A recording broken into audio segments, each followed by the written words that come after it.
آجوج ماجوج اور انہیں روکنے والی دیوار کا تصور کیا ہے؟ وہ جو دیوار نہ چاٹ سکے انسانوں میں لالچ اور مکاری کے موضوع پر یہ تمثیلی افسانہ مصنف انتظار حسین کا ہے۔ اس کے مرکزی کردار آجوج اور ماجوج ہیں۔ جس دیوار کو وہ چاٹ چاٹ کر ختم کرنا چاہتے ہیں اسے ادب میں صد سکندری کہا جاتا ہے۔ مجازی معنوں میں کہیں تو ایسی دیوار آروگ جو نہایت مضبوط اور مستحکم ہو۔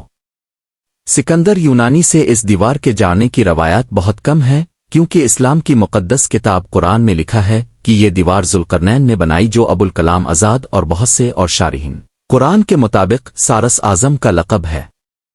انسائکلوپیڈیا برٹینیکا سے منسلک رچرڈ این فرائے کی تحقیق ہے کہ حضرت عیسیٰ کی پیدائش سے 590 سے 580 برس پہلے پیدا ہونے والے سارس اعظم نے اخم سلطنت کی بنیاد رکھی جس کا مرکز فارس تھا۔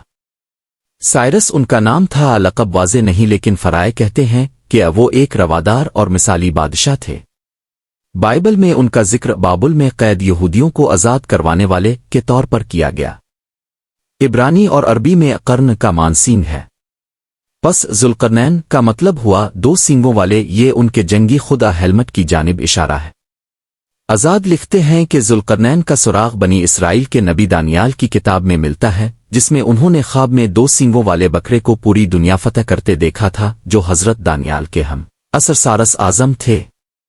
ایک آیت کے مطابق ذوالقرنین کو اللہ نے براہ راست مخاطب کیا اور شروع کے مفسرین انہیں نبی قرار دیتے ہیں۔ بعد میں آنے والے ابن تیمیہ اور ان کے شاگرد حافظ ابن کثیر بھی اسی تفسیر کی تائید کرتے ہیں۔ اب یہ جان لیتے ہیں کہ ذوالقرنین نے وہ دیوار کیوں بنائی جسے بہت سے مفسرین قرآن نے سدن ذوالقرنین کہا۔ دیوار کیوں بنائی گئی؟ اپنی فتوحات کے زمانے میں ذوالقرنین ایک ایسی جگہ پہنچے جہاں قرآن کے مطابق پہاڑوں کے پیچھے ایک ایسی قوم آباد تھی جو کسی کی بات نہیں سمجھ سکتے تھے۔ کسی مترجم کے ذریعے وہ گفتگو ہوئی ہوگی جس کا احوال قرآن کی 18ویں سورہ الکہف کی آیات کے اس ترجمے میں ہے۔ ان لوگوں نے کہا ذوالقرنین آجوج اور ماجوج زمین میں فساد کرتے رہتے ہیں، بھلا ہم اب کے لیے خرچ کا انتظام کر دیں کہ اب ہمارے اور ان کے درمیان میں ایک دیوار کھینچ دیں۔ ذوالقرنین نے کہا کہ خرچ کا جو مقدور خدا نے مجھے بخشا وہ بہت اچھا ہے، تم مجھے قوت بازو سے مدد دو، میں تمیری اور ان کے درمیان ایک مضبوط اوٹ بنا دوں گا۔ تو تم لوہے کے بڑے بڑے تختے لاؤ، چنانچہ کام جاری کر دیا گیا، یہاں تک کہ جب اس نے دونوں پہاڑوں کے درمیان میں کا حصہ برابر کر دیا اور کہا کہ اب اسے دھونک کو، یہاں تک کہ جب اس کو دھونک کر آگ کر دیا تو کہا کہ اب میرے پاس تانبا لاؤ، اس پر پگھلا کر ڈال دوں۔ پھر ان میں یہ قدرت نہ رہی کہ اس پر چڑھ سکیں اور نہ یہ طاقت رہی کہ اس میں نقب لگا سکیں۔ بولا کہ یہ میرے پروردگار کی مہربانی ہے۔ اسلام سے پہلے آنے والے مذاہب کے پیروکاروں میں بھی اس واقعے کے حوالے سے روایت موجود تھی۔ محقق میٹ سٹیفن بتاتے ہیں کہ آجوج اور ماجوج سے منسلک سب سے اہم روایتوں میں سے ایک سدن سکندری کی روایت تھی۔ سکندر یونانی نے دیوار ان غیر مہذب اور وحشی لوگوں کو آخری وقت تک قید کرنے کے لیے بنائی تھی۔ اب مذہب اور روایات کے ذریعے دیکھتے ہیں کہ یہ غیر مہذب اور وحشی لوگ کون ہیں۔ گوگ میگوگ آجوج اور ماجوج کون ہیں؟ میٹ سٹیفن کی انسائکلوپیڈیا برٹینیکا کے لیے تحقیق ہے کہ عبرانی بائبل میں گوگ جوج وہ ہے جس کے اسرائیل پر حملہ آور ہونے کی پیشگوئی کی گئی، اور میگوگ ماجوج وہ سرزمین ہے جہاں سے وہ آیا۔ اسرائیل حضرت یعقوب کا لقب ہے جو یہود کے 12 خانوادوں اسباط کے جد آلہ ہیں، انہی کی نسبت سے یہود بنی اسرائیل کہلاتے ہیں۔ مسیحی صحیفوں نیا عہد نامہ میں گوگ اور میگوگ کو خدا کے لوگوں کے خلاف بری طاقتیں کہا گیا۔ امریکہ میں Ghamidi centre of Islamic learning لیس سے منسلک محقق نعیم احمد بلوچ کے مطابق اکثر الہامی روایات پر یقین رکھنے والے محققین کے نزدیک یہ حضرت نو کے بیٹے آفس کی اولاد ہیں۔ بلوچ کہتے ہیں کہ آجوج ماجوج کوئی مافوق الفطرت قوم نہیں، یہ یورپ اور ایشیا کے سنگم موجودہ ترکی میں آباد ہوئے۔ مرکزی تہذیبی روایات سے دور ہونے کی وجہ سے ان قبائل نے لوٹ مار، شکار اور غارت گری کو اپنا پیشہ بنایا۔ 500 سے 600 قبل مسیح کے درمیان یہ قبائل قفقاز کے علاقے کے لوگوں کے لیے درد سر بن گئے۔ تب اس وقت کے ایک عادل بادشاہ ذوالقرنین جو ابوالکلام آزاد سمیت متعدد محققین کے نزدیک سائرس اعظم تھے نے ایک دھاتی دیوار ایک درے کو بند کرنے کے لیے بنائی۔ اس سے ان کی غارت گری سے نجات مل گئی۔ اس واقعے کی تفصیل ہمیں قرآن کی سورت کہف میں ملتی ہے۔ ابوالکلام آزاد ترجمان القرآن میں لکھتے ہیں کہ آجوج اور ماجوج کے نام پہلی بار عہد نامہ عتیق میں آئے ہیں۔ اس کے بعد یہ نام ہمیں مکاشفات یوحنا میں بھی ملتے ہیں۔ اسلامی سکالر جاوید احمد غامدی کے مطابق یہ دونوں حضرت نو کے بیٹے آفس کی اولاد میں سے ہیں جو ایشیا کے شمالی علاقوں میں آباد ہوئی۔ پھر انہی کے بعض قبائل یورپ پہنچے اور اس کے بعد امریکہ اور آسٹریلیا کو آباد کیا۔ صحف حزق ایل میں ان کا تعارف روس ماسکو اور بالسک کے فرما روا کی حیثیت سے کرایا گیا۔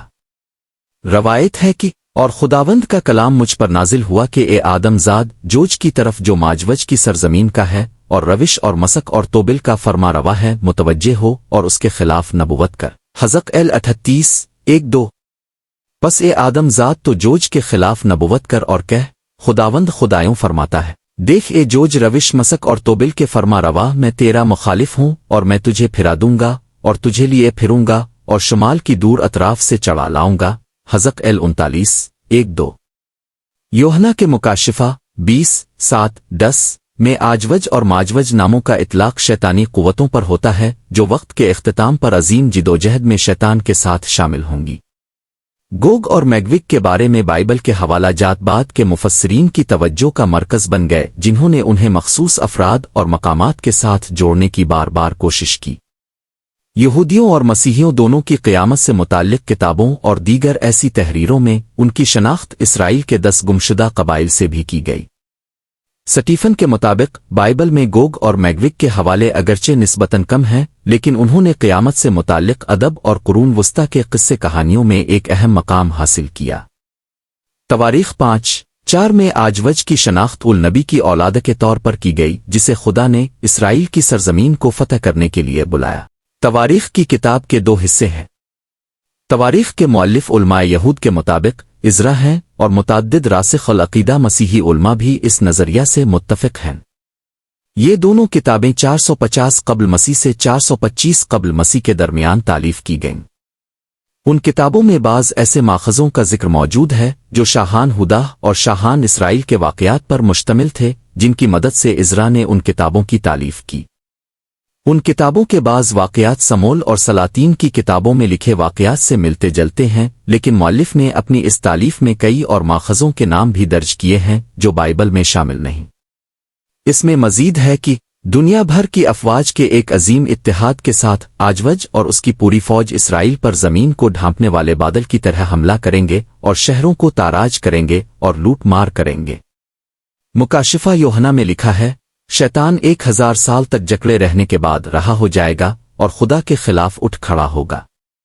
وہ نکلے گا اور دنیا کی قوموں آجوج اور ماجوج کو دھوکا دے گا اور ان کو بڑی تعداد میں اکٹھا کر کے سینس اور خدا کو پسند شہر یروشلم پر حملہ کرے گا۔ اینٹی کرائسٹ ضد مسیح دجال اور آخری شہنشاہ کے قرون وسطی کے قصوں میں بھی ہے کہ آجوج اور ماجوج کا شیطان کی فوجوں کے ساتھ اتحاد ہوگا، اور پیشگوئیاں ہیں کہ آجوج اور ماجوج دجال سے پہلے اس کے آنے کی علامت کے طور پر دجال کے زیر قیادت ظلم و ستم میں حصہ لیں گے یا آخری فیصلے سے پہلے کی جدوجہد میں دجال کی شکست کے بعد ابھریں گے۔ ماہر الہیات فیور کے ویخم کے مطابق گوگ آخری دجال ہے۔ ویخم کے خیال میں گوگ آخری فیصلے سے بالکل پہلے آئے گا لیکن صرف پہلے کے دجال کی شکست اور 1000 سالہ امن کے دور کے بعد۔ اسلام میں آجوج ماجوج سے متعلق کیا تصورات ہیں؟ اسلامی تعلیمات میں آجوج اور ماجوج 2 دشمن بدعنوان قوتیں ہیں جو دنیا کے خاتمے سے پہلے زمین کو تباہ کر دیں گی۔ ان کا تذکرہ اسلام کی مقدس کتاب قرآن کی سورتوں 18 کہف اور 21 الانبیاء میں کیا گیا ہے۔ قرآن کے مطابق آجوج اور ماجوج سے خوفزدہ کچھ لوگوں نے ذوالقرنین کو آجوج اور ماجوج کو روکنے کے لیے دیوار تعمیر کرنے پر آمادہ کیا۔ اس دیوار سے نہ تو پار اترا جا سکتا ہے اور نہ ہی اس میں نقب لگائی جا سکتی ہے۔ پیغمبر اسلام حضرت محمد کی ایک حدیث ہے کہ وہ ہر رات فرار ہونے کی کوشش میں دیوار کے نیچے کھودتے ہیں مگر ہر صبح یہ معلوم ہوتا ہے کہ دیوار اللہ خدا نے بحال کر دی۔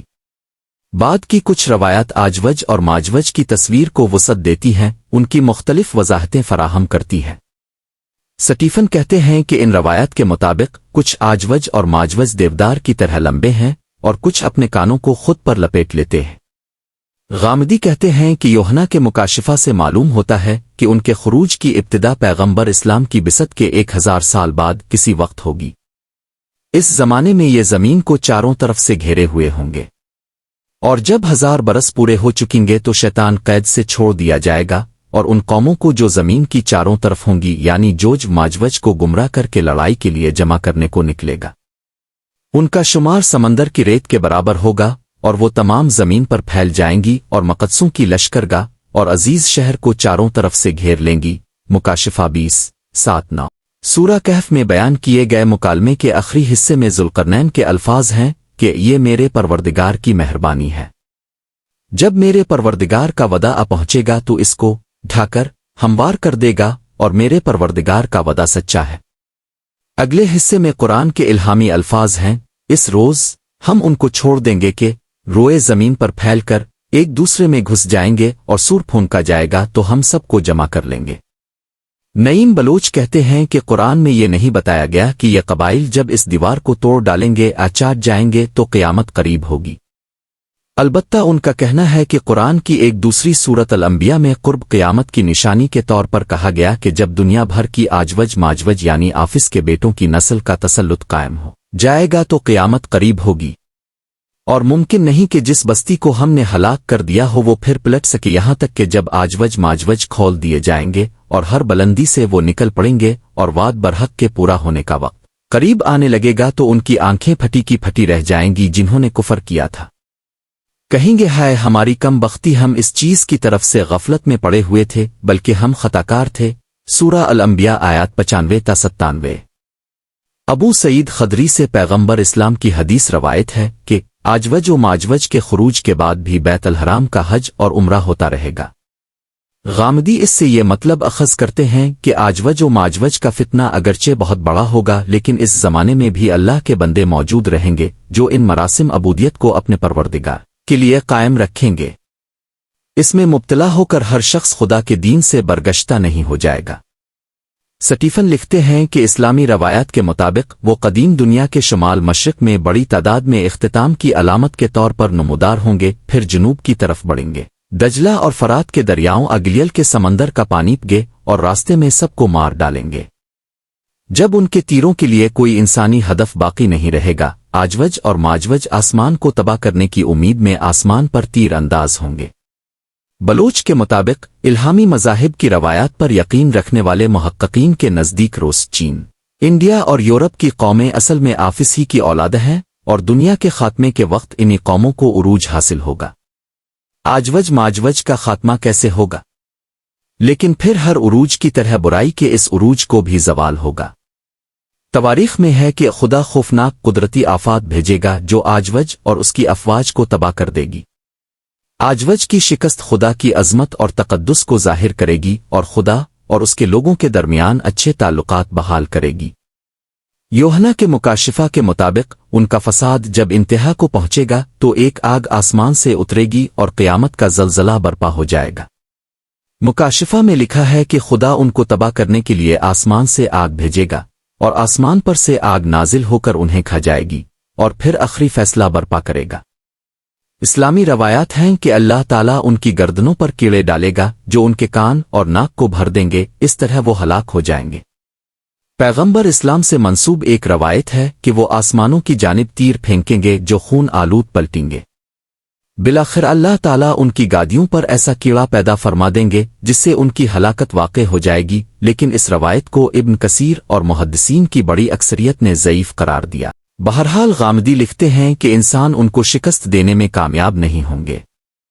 اللہ تعالیٰ ہی اپنی طرف سے کوئی آفت ان پر مسلط کریں گے جس کے نتیجے میں دنیا والوں کو ان کی غارت گری سے نجات حاصل ہو جائے گی۔